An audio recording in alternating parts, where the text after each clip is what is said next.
नमस्कार दोस्तों, मेरा नाम है रवि शर्मा और स्वागत है आपका हमारे YouTube चैनल काव्या क्लासेस में। हम बात कर रहे थे बैक्टीरिया कोशिका के बारे में। अब तक हमने बैक्टीरिया कोशिका के बारे में जाना कि उसके ऊपर जो कवरिंग होती है वो किस तरह की होती है, या उसके ऊपर जो सेल एनवेलप होता है वो क्या होता है। सेल एनवेलप के अंदर तीन तरह की लेयर्स होती है। ग्लाइकोकेलिक्स होती है, सेल वॉल होती है और प्लाज्मा मेम्ब्रेन होती है। हमने ग्लाइकोकेलिक्स के बारे में जाना, हमने सेल वॉल के बारे में जाना, हमने ये जाना कि जो प्लाज्मा मेम्ब्रेन होती है उससे किस तरह की संरचनाएं निकलती हैं, उनके क्या कार्य होते हैं। अब हम देखेंगे कि बैक्टीरियल सेल के अंदर, कोशिका के अंदर, जीव द्रव्य के अंदर क्या पाया जाता है। तो जैसा कि अपन ने पहले देखा था कि जो बैक्टीरिया कोशिका होती है उसके जीव द्रव्य के अंदर कोई विशेष चीजें नहीं पाई जाती हैं। तीन नाम मुख्य रूप से अपन ने देखे थे, जिनमें से एक था राइबोसोम, ठीक है। इसके अलावा देखे थे अपन ने अंतर्विष्ट पिंड,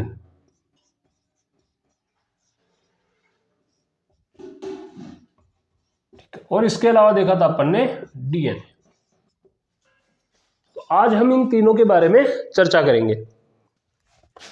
देखो, राइबोसोम के बारे में सबसे पहले जो बताया था वो बताया था पेलाडे ने। कब बताया था? 1955 के अंदर। और राइबोसोम होते क्या है? राइबोसोम होते हैं राइबो न्यूक्लियोप्रोटीन के बने हुए, राइबो न्यूक्लियोप्रोटीन के बने हुए बहुत ही छोटे छोटे पिंड।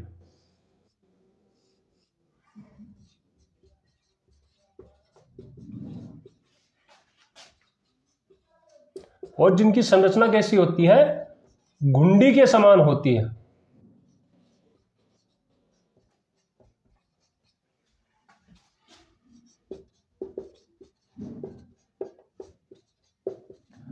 ठीक है, राइबोसोम कैसे होते हैं? घुंडी के समान आकृति के होते हैं और बहुत ही छोटे कण होते हैं। इनको देखने के लिए इलेक्ट्रॉन माइक्रोस्कोप की आवश्यकता होती है, ऐसे ये दिखाई नहीं देते हैं। ये उपस्थित कहां पे होते हैं? देखो, ये साइटोप्लाज्म के अंदर मिल जाएंगे या कोशिका द्रव्य के अंदर मिल जाएंगे।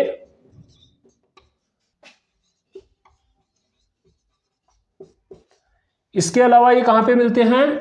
आपके एंडोप्लाज्मिक रेटिकुलम के ऊपर मिल जाते हैं। और उसके अलावा कहां पे मिलते हैं? ये प्लाज्मा मेम्ब्रेन से चिपके हुए भी मिल जाते हैं।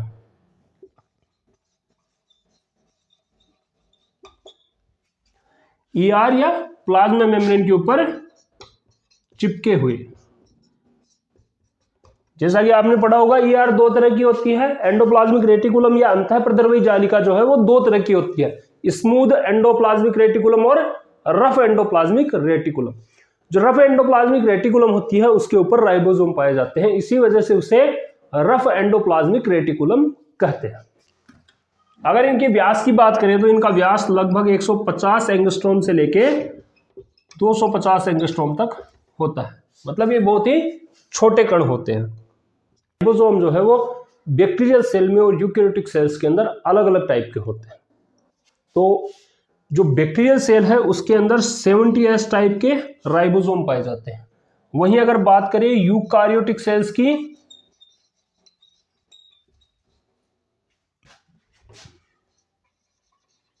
इनके अंदर 80S टाइप के राइबोसोम पाए जाते हैं। यहां 70S टाइप के राइबोसोम पाए जाते हैं। उसके बाद में इस राइबोसोम की भी दो उप इकाइयां होती हैं या सब यूनिट्स होती हैं। और वो कौन कौन सी होती हैं? वो 30S और 50S होती है। अब यहां पर जो S लिख रहे हैं अपन, इसका क्या मतलब है? S अपन किस चीज के लिए डिनोट कर रहे हैं, क्यों इसको लगा रहे हैं S को? तो देखो, जिस तरीके से अपन स्केल के ऊपर मापते हैं तब देखते हैं कि 1 इंच है, 2 इंच है, ये एक मापदंड है। उसी प्रकार से यहां पे जो S लगा रहे हैं ये भी एक मापदंड है। किस तरीके से काम करता है वो अभी अपन समझेंगे। उससे पहले ये देख लेते हैं कि अपन ने क्या कहा कि राइबोसोम क्या है? राइबो न्यूक्लियोप्रोटीन से बने हुए कण है। तो राइबो न्यूक्लियोप्रोटीन का क्या मतलब है कि एक तो यहां पर आरएनए उपस्थित होता है। कौन सा आरएनए होता है? आरआरएनए होता है। और उसके साथ में प्रोटीन्स होती हैं। देखो ये जो आरएनए बनता है ये भी डीएनए से बनता है, और ये जो यहां पर प्रोटीन्स काम में आती हैं ये भी केंद्र के द्वारा ही बनाई जाती हैं, जो कि यहां पर जुड़ करके राइबोसोम का निर्माण करती हैं। यहां पर निकली हुई प्रोटीन्स को क्या बोलते हैं? राइबोन्यूक्लियोप्रोटीन्स बोलते हैं। ठीक है, और साथ में आरएनए उपस्थित होता है कहां पे? आपके राइबोसोम के अंदर। अब बात करते हैं 70S टाइप के राइबोसोम होते हैं बैक्टीरिया के अंदर, जिसकी 2 उप इकाइयां होती हैं। सबसे पहले तो ये जो 70S है ये 80S से किस प्रकार से भिन्न है? एक तो ये स्मॉल होता है किसके बजाय? 80S या यूकेरियोटिक सेल्स के राइबोसोम के बजाय। दूसरा, इसकी डेंसिटी कम होती है किससे? यूकेरियोटिक सेल्स के राइबोसोम से। अब बात करते हैं कि इसकी जो 2 सब यूनिट्स हैं ये कौन कौन सी है? एक तो है 30S और दूसरी कितनी है? 50S। यहां पे 30S जो सब यूनिट है इसके अंदर क्या होता है? 16S आरएनए होता है और साथ में 21 प्रोटीन्स होती हैं। वहीं बात करें 50S के बारे में तो 50S के अंदर 5S आरएनए होता है और 23S आरएनए होता है। वहीं बात करें तो 30 से लेके 40 तक इसके अंदर प्रोटीन्स होती हैं। आमतौर पे 31 प्रोटीन्स मानी जाती हैं, लेकिन 30 से 40 तक हो सकती हैं। यह होता है बैक्टीरियल सेल में उपस्थित राइबोसोम। इसकी संरचना कैसी होती है? देखो, एक इसके अंदर लार्ज साइज होती है, लार्ज साइट होती है, दूसरी होती है स्मॉल। जो 30S है ये स्मॉल है, जो 50S है ये लार्ज है।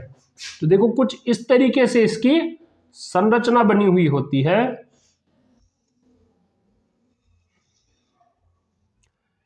ये कौन सा पार्ट है इसका? 30S वाला, और ये कौन सा है? 50S वाला।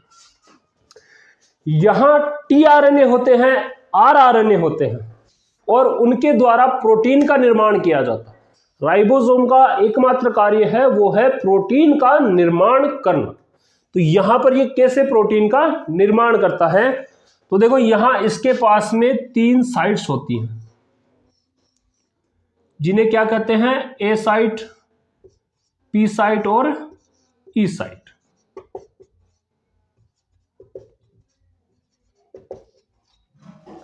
ठीक है, यहां पर कोई mRNA आके अटैच होता है। यहां पे कोई mRNA आके अटैच हुआ। ठीक है, इस mRNA के पास में क्या था? अब यहां पर क्या होगा कि ये जो mRNA है इसके पास है कोडिंग। तो इसकी कोडिंग के अकॉर्डिंग, इस mRNA के पास में जो कोडिंग है इसके अकॉर्डिंग इसके ऊपर आके लगेगा एक tRNA। क्या आके जुड़ेगा? इस ए साइट के ऊपर एक tRNA आके जुड़ जाता है। ठीक है, यहां पे ट्रिपलेट्स बनते हैं, 3-3 के जोड़ों में कोडोन्स बनते हैं। उनके आधार के ऊपर आगे से आगे जो एमिनो एसिड है ये जुड़ते जाएंगे। इन एमिनो एसिड्स को लाता कौन है? tRNA। इसी वजह से tRNA को क्या कहते हैं? Transport RNA। तो tRNA एमिनो एसिड्स को लाएगा। अब ये वहीं पे आके जुड़ेगा जहां पे इस mRNA के ऊपर ऐसा सीक्वेंस होगा जो सीक्वेंस इस tRNA को चाहिए, तो वो यहां पे आके जुड़ जाएगा। अब ये यहां से जाएगा पी साइट के ऊपर बढ़ाने के लिए, एमिनो एसिड को और आगे जोड़ने के लिए। यहां से tRNA ए साइड से कहां पे आ गया? पी साइड के ऊपर आ गया। अब ये वाले कोडोन का काम खत्म। इससे आगे फिर से 3 का एक कोडोन बनेगा। उस कोडोन के ऊपर फिर से एक tRNA आएगा जो अपने साथ कोई और तरह का एमिनो एसिड लेके आएगा। ठीक है, जो भी इसकी कोडिंग होगी उसके अकॉर्डिंग जुड़ेगा।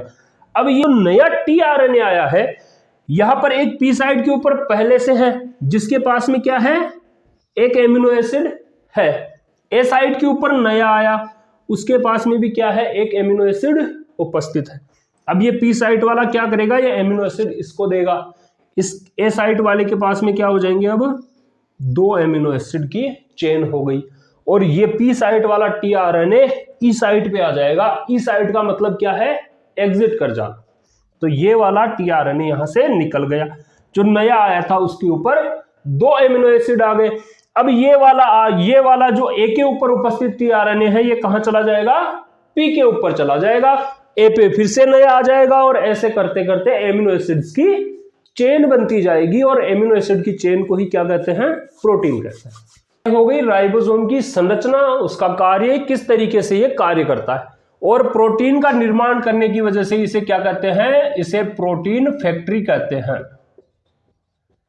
क्यों कह रहे हैं प्रोटीन फैक्ट्री? क्योंकि ये प्रोटीन का निर्माण कर रहा है। अब बात कर लेते हैं कि इसके अंदर जो अपन ने ये एस लगाया है, इस एस का क्या मतलब है? देखो, इस एस का मतलब होता है स्वेडबर्ग यूनिट। Svedberg unit. अब इसकी क्या आवश्यकता है? तो देखो, जब इन राइबोसोम्स को सेंट्रीफ्यूज किया गया, सेंट्रीफ्यूज का क्या मतलब होता है कि एक विलियन तैयार किया गया और उसको एक ऐसी मशीन में रखा गया जो उस विलियन को एक अक्ष के चारों ओर घुमाए बहुत तेजी के साथ। ऐसा करने पे क्या होता है कि जो विलियन के अंदर विलय पदार्थ हैं, वो विलय पदार्थ अपनी डेंसिटी के आधार पे, अपनी आकृति के आधार पे, अपने आकार के आधार पे धीरे धीरे करके तल में बैठने लगते हैं। जिस पोजीशन के ऊपर ये तल में सेटल होते हैं उस पोजीशन का मान ले लिया जाता है और उस मान को किससे दर्शाते हैं? Svedberg units. तो यहाँ पे 70S लिखने का मतलब ये है कि जब प्रोकैरियोटिक या बैक्टीरियल सेल के राइबोसोम को सेंट्रीफ्यूज किया गया तो इसका सेडिमेंटेशन या इसकी जमावट जो है तल के अंदर कहाँ हुई? इसकी जमावट हुई 70 स्वेडबर्ग यूनिट के ऊपर। इसलिए अपन क्या कहते हैं? 70S राइबोसोम कहते हैं। उसी तरीके से जब इसको फिर से विलियन बनाया गया, इसका फिर से इसको सेंट्रीफ्यूज किया गया, तब 2 तरह के निकल के आए। एक 30 के ऊपर, 30 स्वेडबर्ग यूनिट के ऊपर सेटल डाउन हो गया, एक 50 के ऊपर हुआ। तो इस तरीके से अपन ने इनको क्लासिफाई कर लिया। इस वजह से यहाँ पे एस जो है सैंपल के रूप में यूज करते हैं, जिसका अर्थ होता है स्वेडबर्ग यूनिट। और ये किसको दर्शाता है? ये आपके सेडिमेंटेशन रेट को दर्शाता है। किसको दर्शाता है ये एस? ये एस आपकी सेडिमेंटेशन रेट को दर्शाता है। और ये सेडिमेंटेशन कहां से प्राप्त हुआ है अपने को? सेंट्रीफ्यूगेशन से, या इसको अल्ट्रा सेंट्रीफ्यूगेशन भी बोलते हैं। यह होता है बैक्टीरियल सेल्स का राइबोसोम। राइबोसोम के अलावा अंतर्विष्ट पिंड होते हैं जो कि एक तरीके से संचित खाद्य पदार्थों का काम करते हैं। इनके ऊपर कोई आवरण तो उपस्थित नहीं होता है, लेकिन ये एक तौर पे खाद्य पदार्थों को संचित करने का कार्य करते हैं। इसके अलावा बात करते हैं डीएनए के बारे में। तो देखो, जो बैक्टीरियल सेल है इनके अंदर डीएनए किस तरह का होता है? डबल स्ट्रैंडेड डीएनए होता है, साथ ही में सर्कुलर होता है। इसके अलावा यहां पर डीएनए के साथ में हिस्टोन प्रोटीन एब्सेंट होती है। क्या एब्सेंट होती है? हिस्टोन एब्सेंट होती है, लेकिन हिस्टोन जैसी ही प्रोटीन्स उपस्थित भी होती हैं। हिस्टोन जैसी प्रोटीन्स उपस्थित भी होती हैं जो कि इस डीएनए को थोड़ा बहुत बांधे रखती है। ठीक है, अब यहां पर देखो, जो डीएनए होता है ये डबल स्ट्रैंड डीएनए होता है, लेकिन एक और नाम देखने को मिल जाएगा आपको, सीसीसी डीएनए या ट्रिपल सी डीएनए। इसका क्या मतलब होता है कि covalently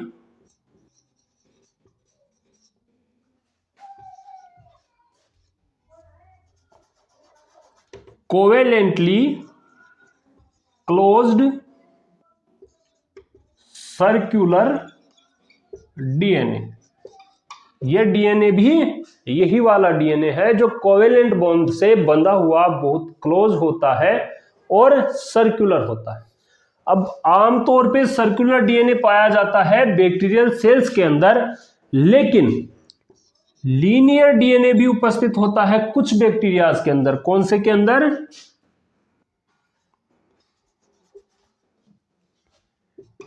linear DNA present in gram positive. अब जो लीनियर डीएनए है ये प्रेजेंट होता है ग्राम पॉजिटिव बैक्टीरिया में। कुछ बैक्टीरियाज में होता है, जैसे कि बोरेलिया में होता है और आपके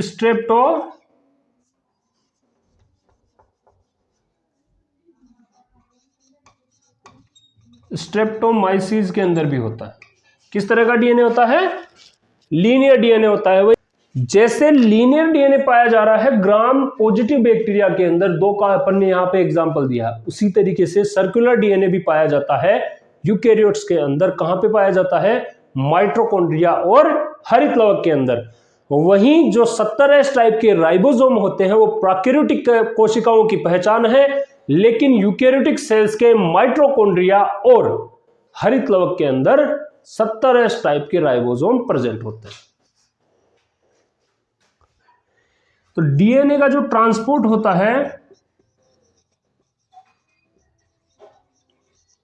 वो दो तरह से होता है। एक तो होता है कॉन्जुगेशन, वो आपको बता दिया है, और दूसरा होता है ट्रांसफॉर्मेशन।